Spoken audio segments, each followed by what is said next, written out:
All right, so let's go back to, I'm going to start back at the first challenge activity, 4.9.1. I don't think I'm going to include the previous video. So this is ITS128. Let's go back to here. I'm going to be doing the challenge activities in sections 4.9 through 4. There's none in 13. So 4.9, 4.11, and 4.12. So in 4.9, let's this talks about the difference between not, or between in and is, and equality. And the difference between equals and is kind of difficult to understand, especially for somebody who's used to programming in other languages. It's an important distinction in Python. Some people think, and so it's important that we understand this. Okay, so I've been trying to get through this from the previous one. I'm going to start over again. Let me go back to, yes, do you have a question? No, I'm not. Thank you.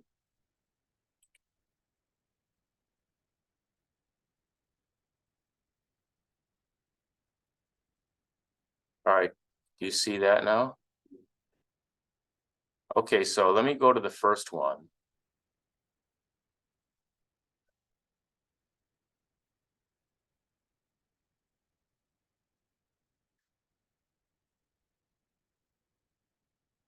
And let's start with the first one again.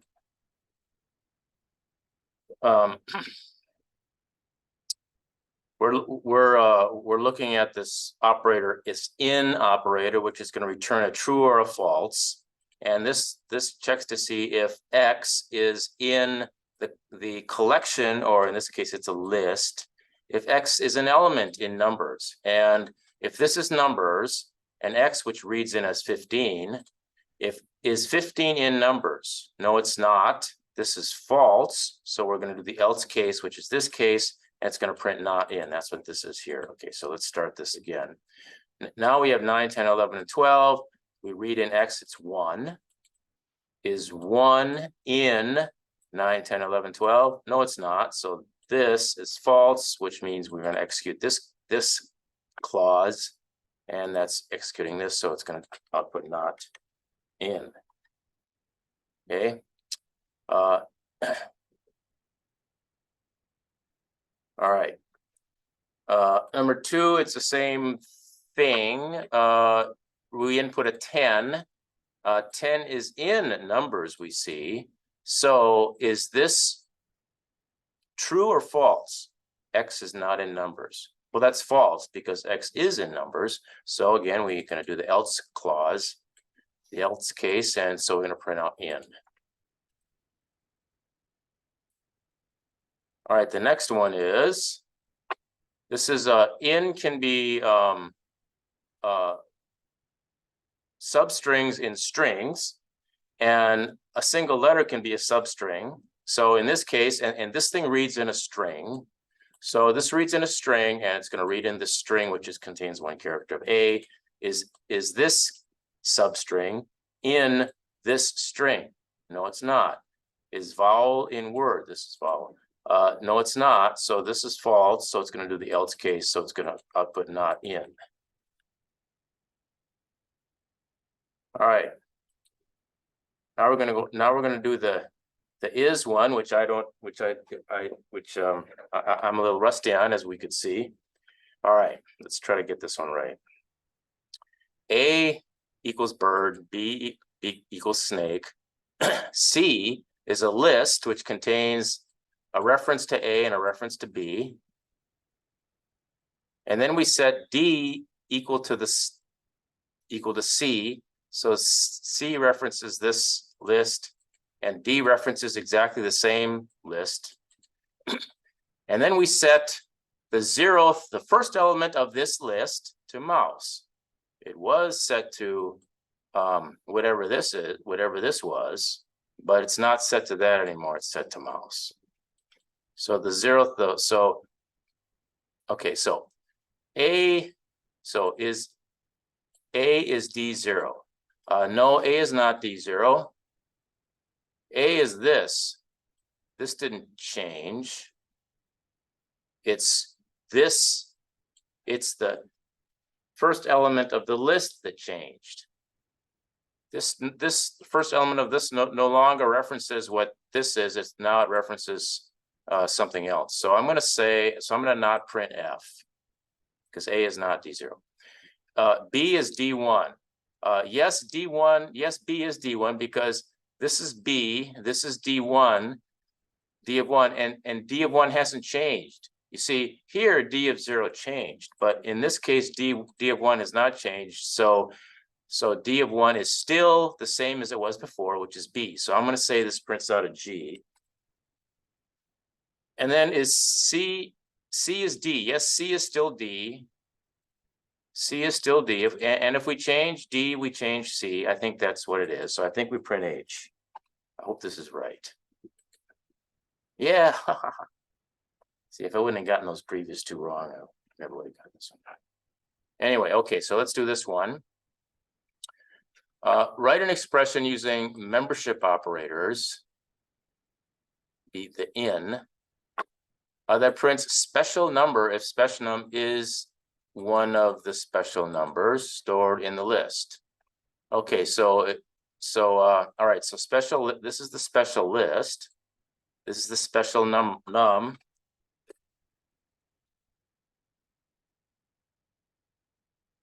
And I'm supposed to put something in here where if special num is in special list, if it's one of the special numbers, then it prints out special number.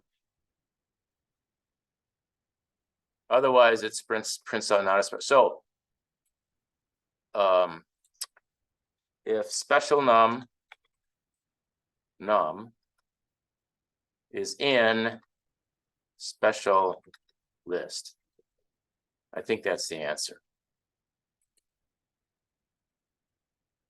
All right.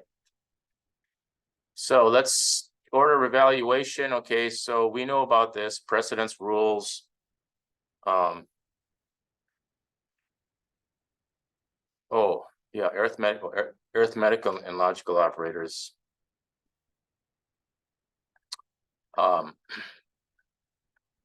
So in this case, this is the precedence. So parentheses are the highest. Then it's the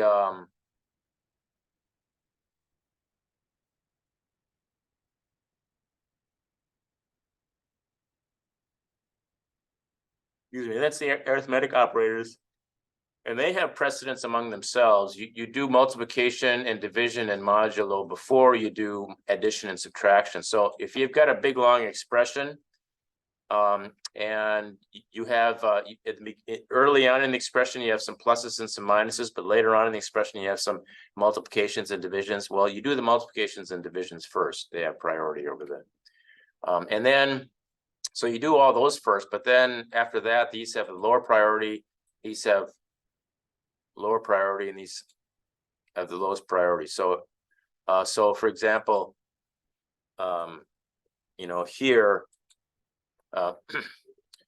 first this is going to be computed, because this multiplication has priority over subtraction, and it has priority over this thing. Okay, this thing is down here, and minus sign, it comes after the multiplication. So anyway, so this is going to be computed first. So and then that is going to be subtracted from Z. And so in other words, this is going to be computed first, and then after this is fully computed, then we check to see if this whole thing is actually smaller than 53, because that's what this is. Is this smaller than this?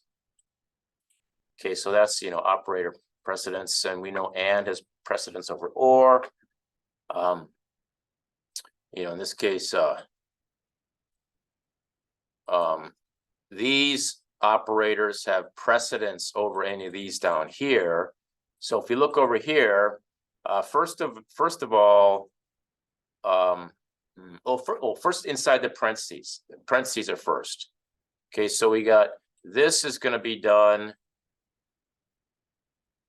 Oh, well, this actually just makes this more clear.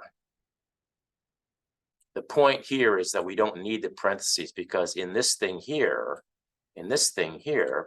first of all, this is going to be evaluated. Then this will be evaluated. Then this will be evaluated. Then this will be evaluated here, because and has precedence over or. And the last thing that's evaluated is this or this. So anyway, that's operator precedence. Okay, so 11, there's some challenges and 2 challenges in here. This, code blocks and indentation.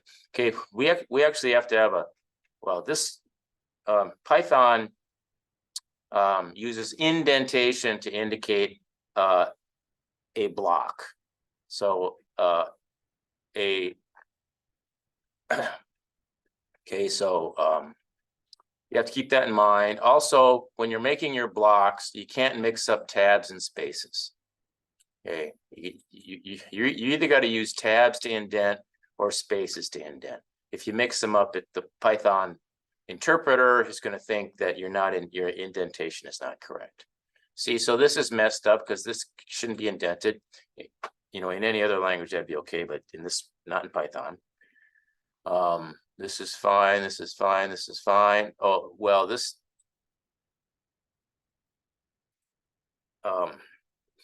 well, okay, so if we indent this, then that means that this is a block, and this should be okay, but we'll see if it is. But let's see what happens when we run this.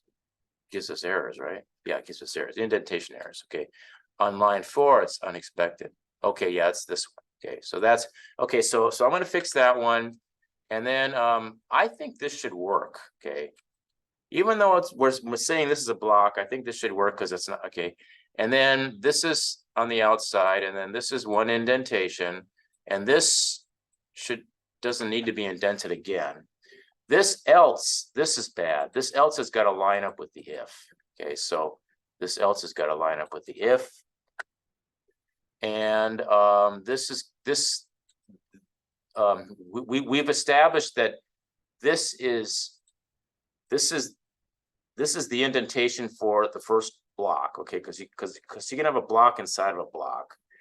So that's got to be that. We've established this is a second indentation. Maybe if it accepts this has got to be lined up with that, and this can line up with that, and this can line up with that.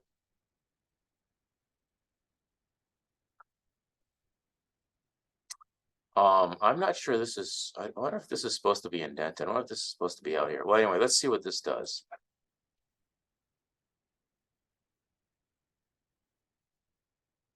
All right, so we got an indentation error on 10. Okay, so it does not like this. It doesn't like just to create a block out of nothing. You got to have a reason to create a block. So I'm going to remove that block.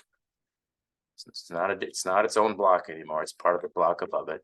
Okay, here line 15 is an unexpected indent. Okay, so here, this is an unexpected indent. So let's put it here. Yeah, that would have to be here. This would have to be part of this block, because if we took it all the way out to here, then that makes this, just a dangling else. It's not connected to any if. And clearly this else is to be connected with this if. So this has got to be part of that. Now let's see what the runtime error is.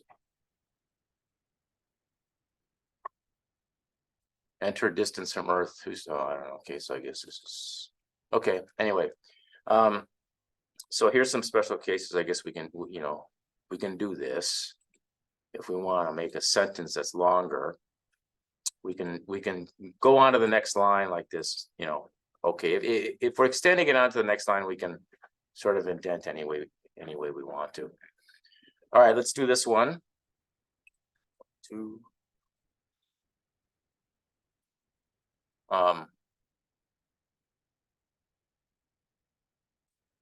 So retype the code below, fix the indentation as necessary to make the program work. Okay. So we're retyping this. So I'm just gonna copy this. I'm gonna paste it here. Control V, and I'm gonna fix this. Okay, so I think that this should be a block, and this should be another block because we have another if statement here.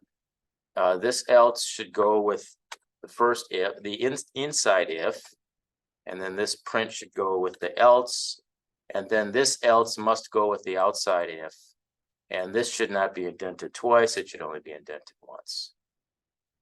So this is the if block for if New York is in temperatures. If New York, if the input, whatever the temperature is in New York, if that is in, well, it will be in temperatures because of this.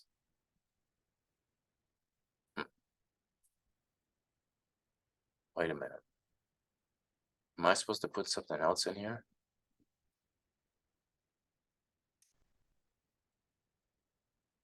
Where's the input? Where do we input? Oh, I guess we input here. Oh, I see what this does. This thing executes. And when this thing executes, it's going to wait for an input from the user. And when it gets that input from the user, it's going to be stuck right in there, okay? And then it's going to execute this. And the first thing it's going to do is it's going to test to see if New York is an element, is a key in this dictionary. This is a dictionary, see, it's a dictionary. It's got these curly braces, and it's got key, value, key, value, key. So is this key in temperatures? Why, yes, it is. So then it's going to execute this block. And this block says, is the temperature, is the value of New York, which would be whatever the guy typed in. If the value of New York is greater than 90, then it's going to say the city's melting, which is ridiculous because 90 is not hot enough to melt the city. Otherwise, it's going to say the temperature in New York is whatever it is. These curly braces will be replaced with whatever this variable is, whatever the value of that is, and that would be what the person entered in. So I think this is what the answer is. All right, what's this one? Follow the code. The following code contains at least one indentation error. Fix the errors, okay? All right. Oh. All right, I'm gonna Shift Tab. That doesn't work. Oh, I gotta press Start. Okay. Okay, first I gotta fix this error, so I'm gonna select these 3 lines, and I'm gonna do Shift Tab. Does that work? Shift Tab. No, it doesn't. Can I backspace? Oh, okay, that's something. I think they're all the same block. I think it's all just 3 statements inside 1 block. Yeah, this is an easy one.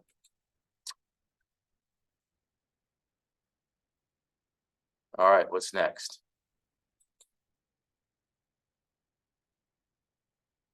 More indentation errors.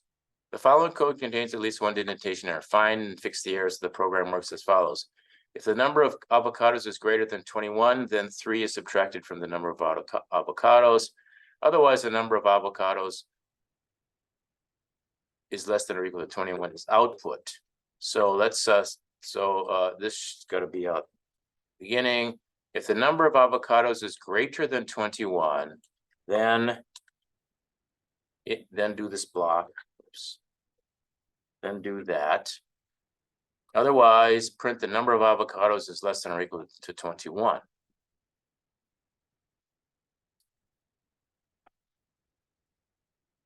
No, why is it? Okay, I got it. Okay, so let's just see if this works.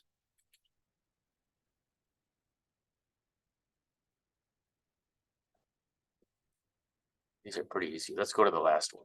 You do the third one. Let's do the last one. The following code outputs a string using values read from input, but the program contains a line with more than 80 columns. Oh, so it's got to go on to the next line, I guess. Use implicit line joining to join the long string. Okay. All right, so we got this thing here and we want to use implicit. Okay, so how does that work?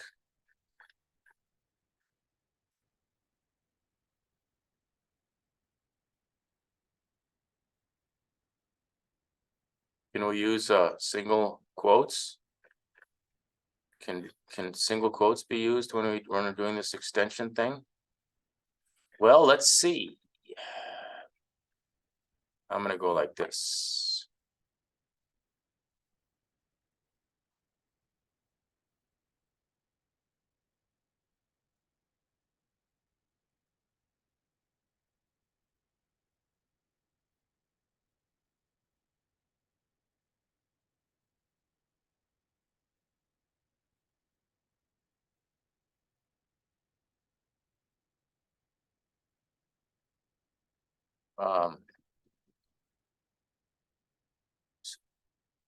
Join the long string.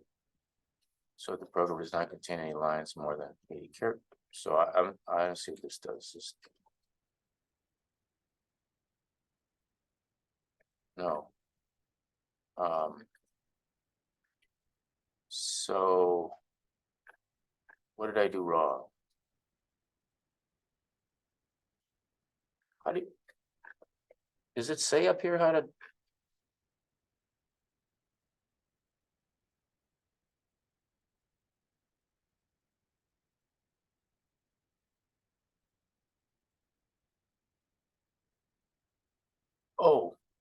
Oh, do I have to put parentheses? Do I have to put parentheses around it? Yes, I do. Enclosed within parentheses. Okay, so let's do that.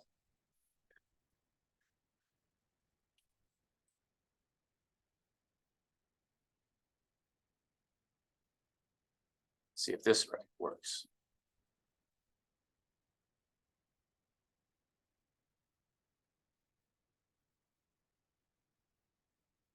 No, it still doesn't work. Oh, because it contains more than 80 columns?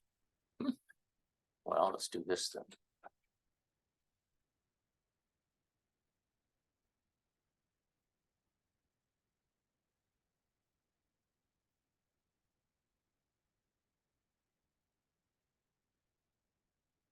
All right, I guess it worked. Huh, okay. Okay, next 412, we got three challenges in here. Okay, so this is a fancy conditional expression which you don't see in other languages. I guess you do. You see this in some variation in other languages, but so this is the so this whole thing is an expression. Okay, this expression is going to either be this is we call it a compound expression. I don't know. So this is an expression because it evaluates to something.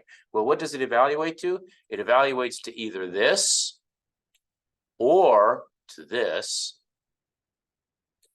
depending on if this is true or false. And so this is how you would normally do it. This is how most normal people would do it. If this condition, then this equals expression 1. Otherwise, this equals expression 2. Well, a shortcut way is you just put this thing there once. You just have my var in there once, just instead of having it 2 times. And if they put the condition over here, and if it's true, it's going to be expression 1. See if it's true, expression 1. Otherwise, if it's false, it does expression 2. You see what this is here. It does the else case. Okay, so that's how that conditional expression works. So you can go through these participation activities, and let's do some challenges here. Okay, write the output. My number is equal to 5. Your if my number is greater than 1. It is greater than 1. So that means that your number is going to be 3, because your number is equal to 3 if my number is greater than 1. My number is greater than 1. It's equal to 5. So now I'm going to print your number, which is 3. See, so it's either going to equal to this. See, so this is the expression, you know, so up here when I talk about expression 1 and expression 2, this is the first expression and this is the second expression. Okay, so that translates down here to the 3 or the 9. See, this is that whole thing. This is going to evaluate to either 3 or 9, depending on what this is. You see, so this thing evaluates to 3 or 9. Whatever it evaluates to gets stored into here. And that's what we're printing. All right, so let's do the next one. Okay, so if you're, what are we supposed to do? We're supposed to do the output. My number is 2. So my number is not greater than or equal to 6. It's less than 6.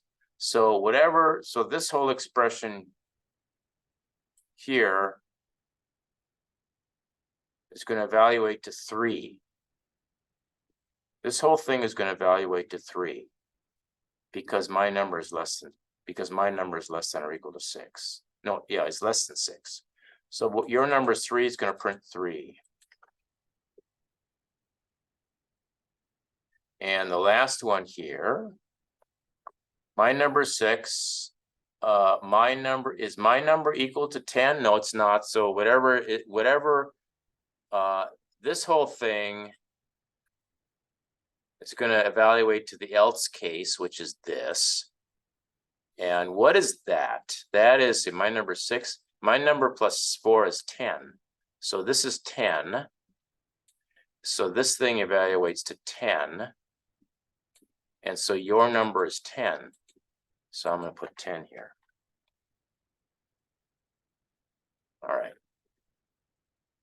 Okay, so in this one, write a conditional expression that evaluates to string negative if user val is less than 0 and non-negative otherwise.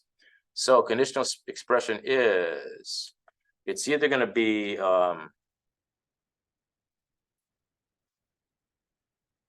negative if user val is less than 0.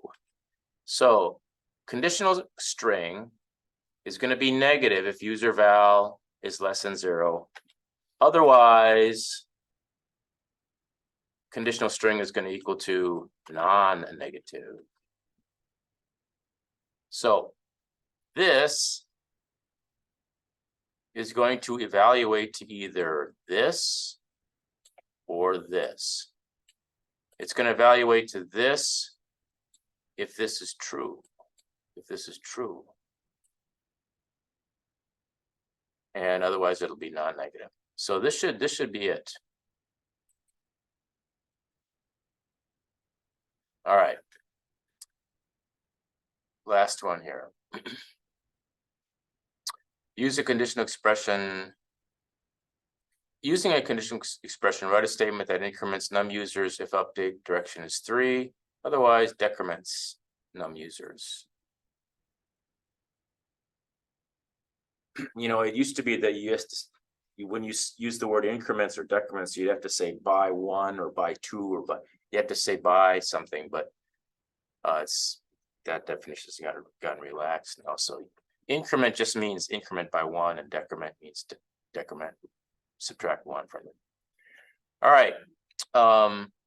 Num users is going to be, it's going to either increment if update direction is 3. So it's going to increment num users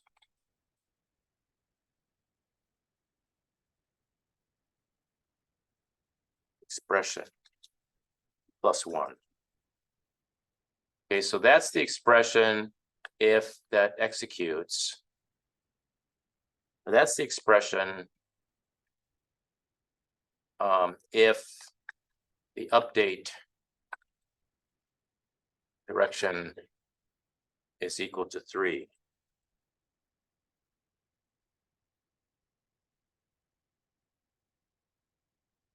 We probably use the word is because, well, never mind. It's better to use this. So if update direction is equal to 3, then it's going to increment num users. This increments num users. Otherwise, it's going to decrement num users. So then you got to put an else num users -1.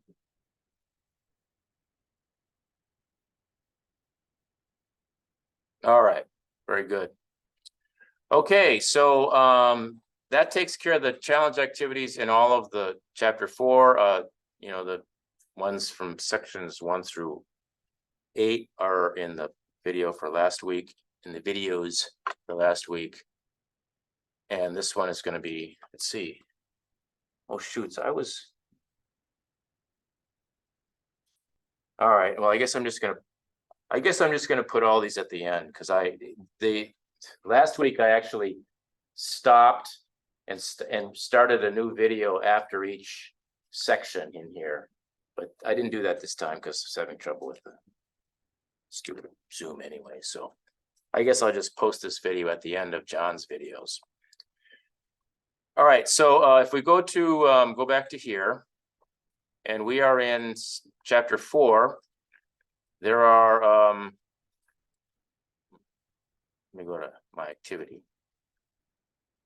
There are 4. So I've done, you know, the ones in here, the ones in here, and the ones in here, and this doesn't, there's no activities in here. Here's, so, and you have to do 414, and then these 2. Is this, why isn't this a lab? Is this a lab? Wonder why it's not.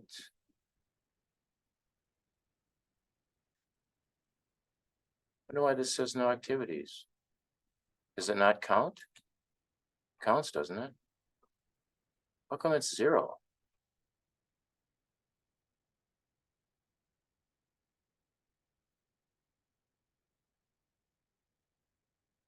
What is this?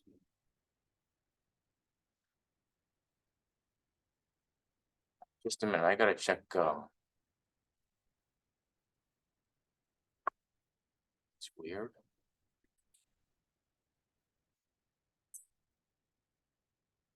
Okay, well, I'll worry about this later.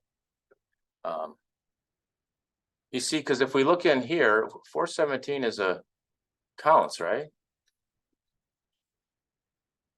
Lab 44, lab 15, 16, 17. So I don't know why mine doesn't say. I don't know why this doesn't look like it's a lab. Well, anyway, okay, now you also all know that if you go to resources and go to this link, which is not going to show up because I'm not logged in, but if you go to that link, there's a spreadsheet, and it's got where you can find almost all the videos to do the labs.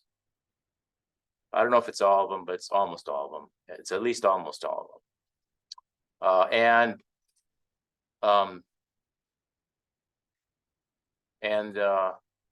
I know this first one is in there, and I think maybe these 2 are in there too. I don't know about this one, but let's just do this one. Okay, let's just do this one, even though it's you can see the video, but things are different because I've got this new fancy interface here. Okay, which is, I think, is better because you actually have a console here now, and you can actually interact with your program rather than having all your input. You have to put all your input in a box, and then you execute it and you don't know what's going on. Here you can actually interact with your program. So let's do that. We're supposed to write a program where we input 3 integers, and we're supposed to output the smallest of the 3 values. Okay, so there's a few different ways we can do this. I'll just do a brute force way. Okay, so we have to input 3 integers. Okay, so integer 1 equals input, and I'm going to say I'm going to actually put something in here. Enter integer 1. I'm just going to put that here, and I don't think I think this will. I don't know if this will keep me from getting credit. Let's see if it does keep me from getting. Let's see if it does keep me from getting credit. So I'm going to actually put a string in here, which will display out asking the giving a description of what I'd like the user to enter. I'd like that to be an int instead of a string. So I'm going to do it that way. And then I got to do integer 2 and integer 3, right? 2, 2, 2, 2. Now, now you're saying, well, that looks funny. Why do you have 2 lines for each one? Well, because I'm just trying to make a point. I'm trying to make a point that this is really what you're doing. You're inputting a string, and then you're converting the string to an integer. Okay, that's what you're really doing. And what they like to do is not have this, but they like you to do int, put that around here like that. And to me, if in a first year programming class, this is confusing, whereas this is not confusing to me. Maybe the second thing is more confusing. You can do string. Maybe this makes more sense.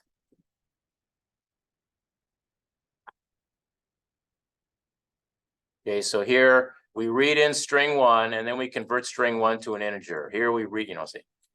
Anyway, it doesn't matter. You can do it any way. The book has us do it this way. Putting the input function as a argument to the integer function. Anyway, so we have the 3 integers now, and we can display the 3 integers. What happens if we display print integer 1, integer 2, integer? And I'm just putting this here just to make a point. Let's just run this. And now it's preparing, and then it's going to ask me the question. Integer 1, 50. Enter integer 2, 75. Enter integer 3, 25. And then it prints them out. See, 50, 75, 25. Okay, all right, I'm making progress. Now I want to only print out the smallest one. Well, so I'm going to comment this out. So I'm just going to do brute force. If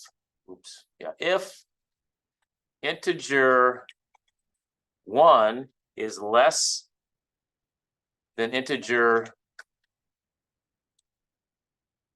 2 and integer 1 is less than integer 3, if that's true, then print integer 1.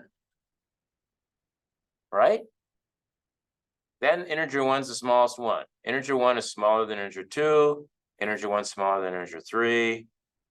Integer 1 must be the smallest one. Okay, fine. Now, I can do an else if I want to, or I can just be lazy and not do an else, because I'm just going to test all 3 cases. Either integer 1 is the smallest. Wait a minute, that's not true. What happens if I enter in 2 that are the same? All right.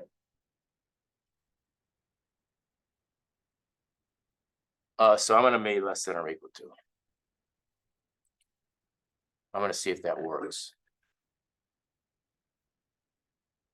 Okay, so this is the first one. And I'm just going to copy this for 2 and 3, and I'm going to make similar ones for 2 and 3. if integer 2 is less than or equal to integer 1, and integer 2, this is wrong. Integer 2 is less than or equal to integer 3. Why are these spaces here?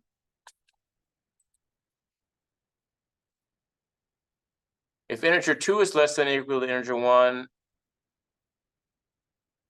is that spelled, integer spelled correctly? All of a sudden it doesn't look like it's correct. Yeah, it is.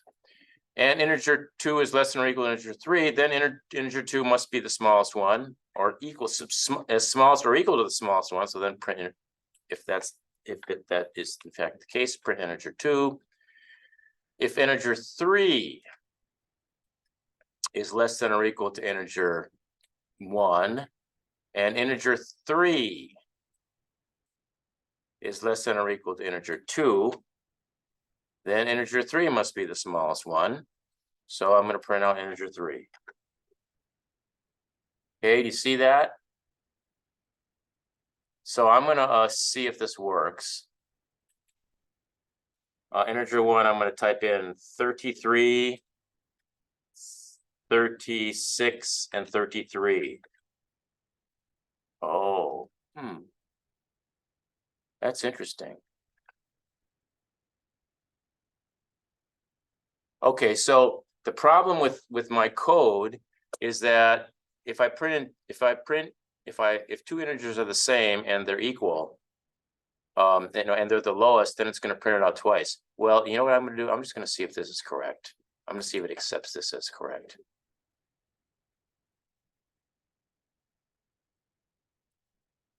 Okay, probably not correct. Oh, it's because of this. It's because I had this up here. I had it print out these things. Doesn't like that. See that? See it dinged me for that. So, all right, I'll take them out. Take this out of there. Take this out of there. Take this out of there. And run it now. The trouble is now it's not prompting the user for those numbers. It's just the user is just supposed to know. Okay, see, it didn't get it right because it did all three the same and it printed out. It should only print it out once. Okay, so I tell you, an easy way to fix that is just to make these else cases, because if this ends up being true, then we found our answer and we don't want to go any farther because we might end up in the case where we're printing in two at once. So I'm just going to put elif. Is that the else? That's the right word, right, for Python.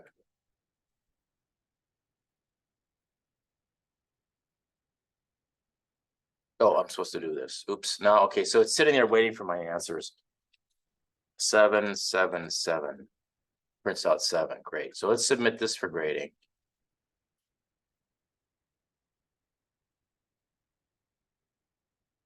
And I got all the points. All right. Now this is really ugly, and no one really thinks this is pretty code. So I'm just going to go. So I'm going to do it the way the book would like you to do it. Okay. So this is like messy, sloppy, showing off. Okay. Doing weird things just to make a point. But the way the book probably would like. Okay. So and if you do it this way, then you get all the points. That's fine. But really, you want to do input.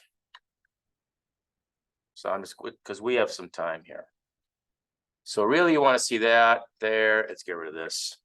You want to read in integer 1, you want to read in integer 2, and you want to read in integer 3.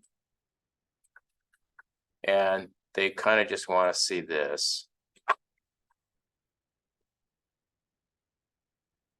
So this reads in the 3 integers just fine.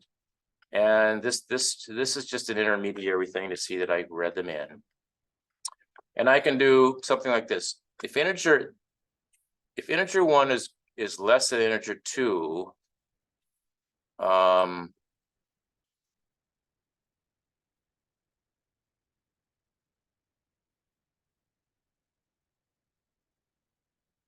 Actually, I think this is a perfectly fine answer.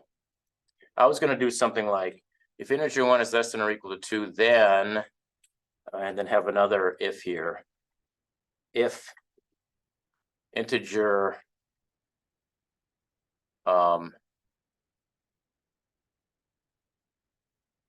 if integer 2 is less than or equal to integer 3,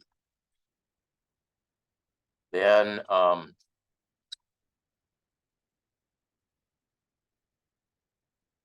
then we don't know anything, do we? So I'm just gonna so I'm not gonna make this any more complicated than it is. All right, so if you have this,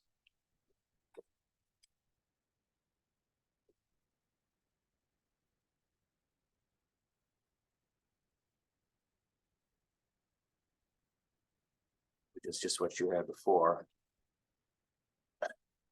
it's brute force. There's no nested ifs, but if you did nested ifs, you could probably be fancier because you could eliminate if integer 1 is less than 2 and integer 1 is less than integer 3, then we have integer then we have we already have integer 1 as being the lowest, and then after that it's otherwise it's between integer 2 and integer 3, and so you could probably make it more efficient as far as testing conditions go. But this is actually, you know, pretty clear, and it's pretty obvious what we're doing. All right, so so something like this would work. If you go and look at the video, it might be the same solution. I'm not sure. So let's we have a couple minutes here. Let's go on to the next one. See what the next one is. Exact change. Okay, write a program with total change amount as an integer input and output the change using the fewest coins, 1 coin per line. The coins are dollars, quarters, dimes, nickels, and pennies. Use singular and plural coin names as appropriate, like penny versus pennies. All right. So you're reading some you read in an amount, total change amount. Okay, so amount, I'm just going to use the word amount, equals integer input. And so and again, I'm just going to put this in here for now, and you can take it out later. Enter a total amount. Okay, so it's gonna, so that way I have a prompt, have a nice prompt there. And first thing I'm gonna do is I'm gonna see how many dollars are in there. So I do dollars equals amount divided by an integer divide, which would be 2 slashes. Is that right? I think so. 100. So that's how many dollars. And then I want to know how much is left. So let's say I entered 550. Let's say I entered 550. This is going to pull the 5 out of there, and then I got to get the 50. Okay, I have to take off the 5, and then I got to get the 50 back. So that would be amount left. I'm going to do amount left equals, I could probably use the same variable name amount, but I'm just going to do it this way so it's more clear. Equals amount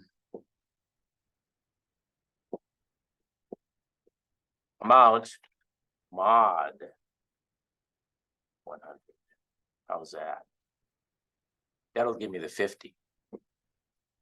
And so then I'm going to do what's the next denomination? Don't they make half dollars anymore? Do they make $half coins? Really? All right, well, I'm going to call them quarters equals amount left. This one. Wow, it's nice. It gives me this type ahead, look ahead thing. Divided by integer divide 25. And then I want amount left equals amount left mod 25, I guess. And then I want to do dimes, nickels, pennies. Dimes equals amount left divided by 10, integer divide, and then amount left equals amount left mod 10. And then nickels equals amount left divided by 5. Amount left equals amount left mod 5. And then the rest is pennies. That just leaves pennies. And so amount left is pennies. Pennies equals amount left. Oops, amount left.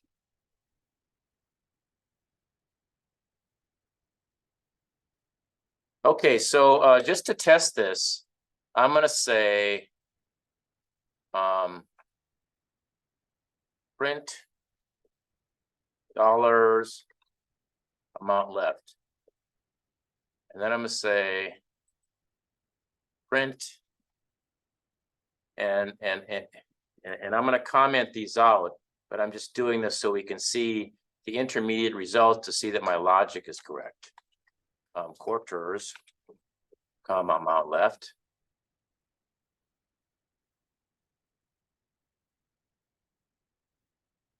And then I'm going to say print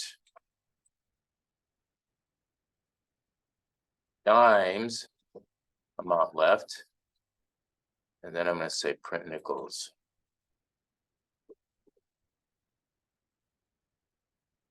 Amount left. All right. I'm just going to see what this does. So let's run it and see what happens. Enter a total amount. I'm going to say $7.89. $7, 3 quarters, 1 dime. Okay, so $7. I have 89 cents left over. Then that equals 3 quarters, and that's 3 times 70. 3 times 25 is 70. So that's 75 cents. So 89 minus 75, I have 14 cents left. How many dimes is in there? 1 dime and 4 cents. How many nickels is in 4? No nickels in 4, and then there's 4 pennies left over. So this looks correct. So I'm now it's time to print stuff out. Now, so I can say what am I supposed to say? Okay. I can say dollars.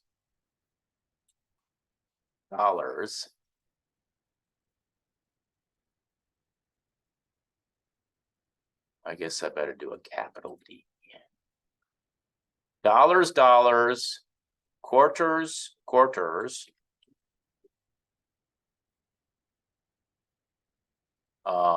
And then I can say dimes.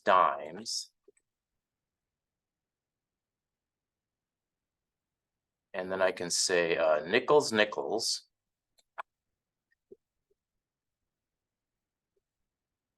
And then I got to say pennies. Print pennies. Okay. Now let's see what this does. $23.62, whatever. $23, 2 quarters, 1 dimes, 0 nickels, 2 pennies. Okay, so I wouldn't get all the points because it should say 1 dime. They want us to pay attention to singular and plural. Okay, I'll show you. Submit for grading.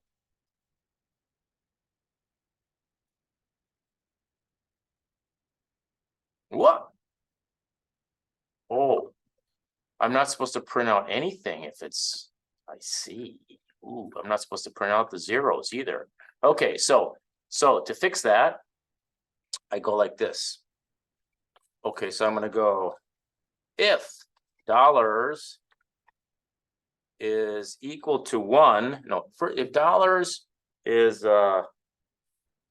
equals, don't do anything. If dollars is equal to, no, if dollars is greater than 1, then print this. No, oops. Then print this.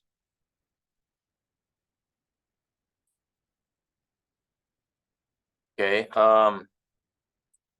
elif dollars equals 1,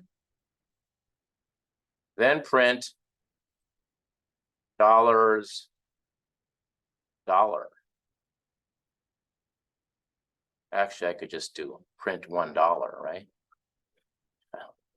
I can be super lazy and do print $1. Quarter, if quarters is greater than 1, then print quarters.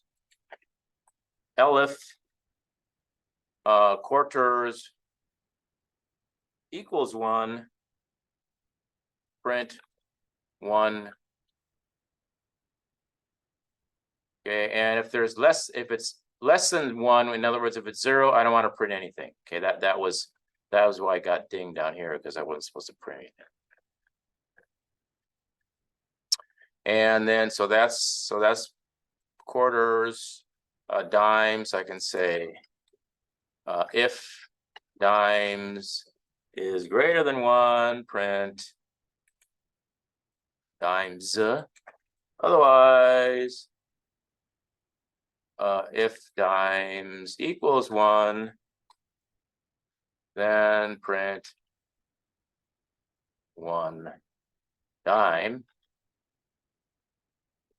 And if nickels greater than 1, print this. Otherwise, nickels equals 1, oops, colon, print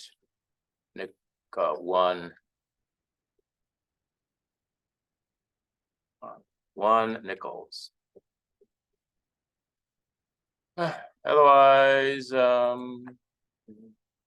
if pennies is greater than 1, print pennies. Otherwise, pennies equals 1,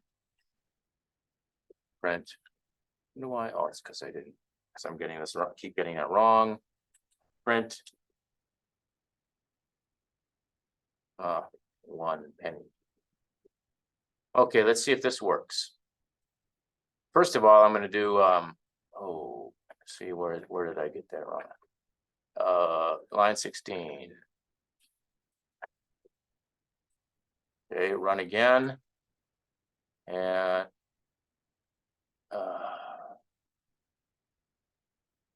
this one. Elif. Do I have any other stupid mistakes? Let's see, run. Okay, 820, whatever. Yeah, all right.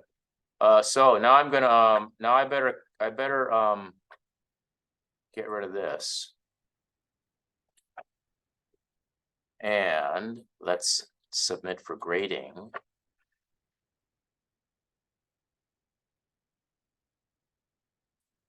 Oh, what did I get? Not what did I not get? My output. Huh? I should say no change. If nothing, if there's nothing, I should say no change. Where does it say that?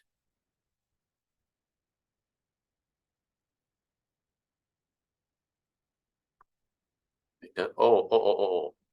Oh, here it is. This is where it defines it. If the input is 0 or less than 0, the output is 0. Okay, well, you can put that in there, okay? You can fix this so you get all the points. Okay? Just gotta put one if statement there, right top. All right, gotta leave something for you. Okay, so it's after 3 o'clock. We're done with chapter 4. If you have any questions, just email me or anybody or any instructor. Either me or the other guy, Teho, Mr. Teho Yum. And we're glad to help. So hope this helps. Thanks for watching.